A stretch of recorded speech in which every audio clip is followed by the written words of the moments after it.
एक औरत को चौथी तलाक हुई और उसने पांचवी शादी कर ली, लेकिन एक लंबे अरसे तक पांचवी तलाक ना हुई तो ओस पड़ोस और सहेलियों को बड़ी हैरानगी हुई।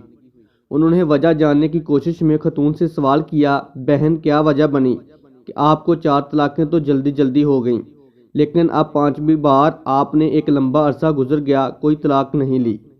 खतून ने जवाब दिया, पहला शोहर हर बात पर टोकता था, मेरा गुजारा नहीं हुआ और मैंने पहली तलाक लेकर दूसरी शादी कर ली। दूसरा शोहर टोकने के साथ साथ गालम गलोच भी करता था, मेरा गुजारा ना हुआ तो मैंने दूसरी तलाक ले ली। तीसरी शादी के बाद शोहर ऐसा मिला कि जो टोकता भी था, गालम गलोच भी करता और मारता भी था, लिहाजा मैं तंग आ गई और तीसरी तलाक हो गई। लेकिन मुझे चौथी शादी भी रास ना आई, क्योंकि चौथा शोहर टोकता भी था, गालम गलोच भी करता, मारता भी और घर से भी निकाल देता था। मैंने उससे जान छुड़ाई और चौथी तलाक ले ली। फिर घर वालों ने मेरी पांचवी शादी कर दी।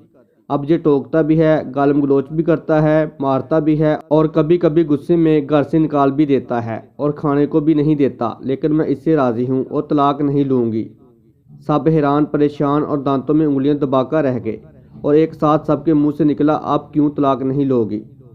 खतून ने जवाब दिया, पहले सब तजर्बों से मालूम हुआ कि हर बार पहले से ज़्यादा जलालत, तकलीफ़ और दुख मिले हैं। अब इसी पर सब्र कर लूँगी, ये ना हो कि इसके बाद इससे भी बुरा शोहर मिले।